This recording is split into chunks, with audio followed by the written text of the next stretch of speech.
د امریکا د استازو جرګې مشر نانسي پیلوسي د اګست په 2 او 3 نیټه د چین له سخت مخالفت سره تایوان سیمې ته سفر وکړ. په افغانستان کې د چین سفیر وانګ یو د دې سفر په اړه وایي چې د چین له سخت مخالفت سره تایوان سیمې ته د پیلوسي سفر دا په ډاګه کوي چې امریکا په ستوغه د چین په کورنیو چارو کې لاسوهنې کوي. نوموړي همداراز وویل امریکا په 1990 کال کې له چین سره د سیاسي اړیکو د ټینګېدو په اعلامیه کې چین د یوازیني مشروع حکومت په توګه د چین ولسي جمهوریت پیژندلی دی او ټینګار یې کړی چې امریکایان به د دې پر بنا د تایوان له خلکو سره کلتوري، سوداګریزې او یوازې غیر رسمي اړیکې ساتي. خو امریکایي حکومت بیا خپلې ټولې کړې ژمنې ماتې کړې او پر دې برسیره د استازو جرګې د مشر نانسي پیلوسي له سفر ملاتړ کړی دی. امریکا تایوان ته د استازو جرګې د مشر نانسي پیلوسي له سفر څخه ملاتړ کړی او د تایوان له مسلې په ګټې اخیستنې سره د چین د پرمختګ او د چیني ملت د بیا سمسورتیا مخنیوی غواړي. د امریکا دا ډول ناشونې هڅې چې چین دې ته خپل صبر نشي ساتلی خامخا ناکامیږي. زه باید دلته پر دې ټینګار وکړم چې د تایوان تنګي حالت د وروستۍ ترنګلتیا پړه د امریکا پر غاړه ده.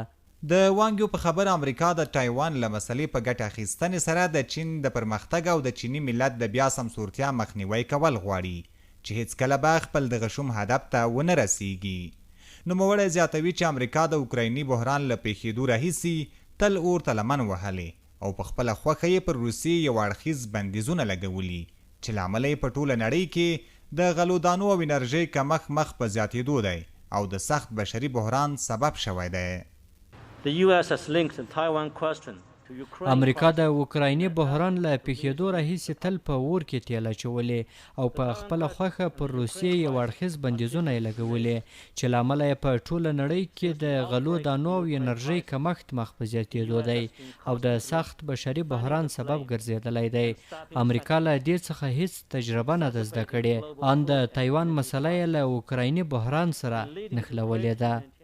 وانګیو د دې خبري ناستې په ترڅ کې د افغانستان په اړه هم وویل چې امریکا په بیړنۍ او غیر مسؤلانه توګه خپل ځواکونه له افغانستانه وایستل او له هغه وروسته یې هم د افغانانو ژوند ته هیڅ پام نه دی کړی او پر افغانستان یې خپلو اقتصادي او پولي بندیزونو ته دوام ورکړی دی.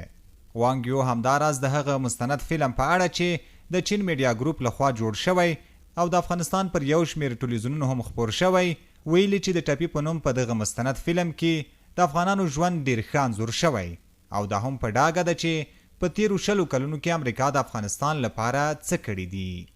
The US has exacerbated hardship of the Afghan people. امریکا افغانانو ته لا زیاتې ستونزې جوړوي.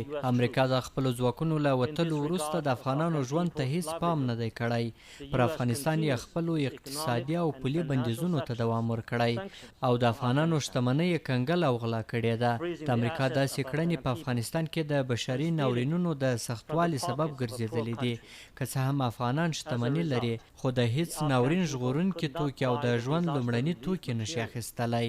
وانګیو د دې خبري ناستې په پای کې افغان ځوانانو ته د تحصیلي بورسونو او ویزو ورکړې ژمنه هم وکړه او زیاته یې کړه چې چین به د ښه ګاونډي او همکار په توګه د نړیوالو پرمختیایي او امنیتي وړاندیزونو له مخې له افغانستان سره په مختلفو برخو کې همکارۍ زیاتې کړي. عزت الله احمدزی، CMG، کابل.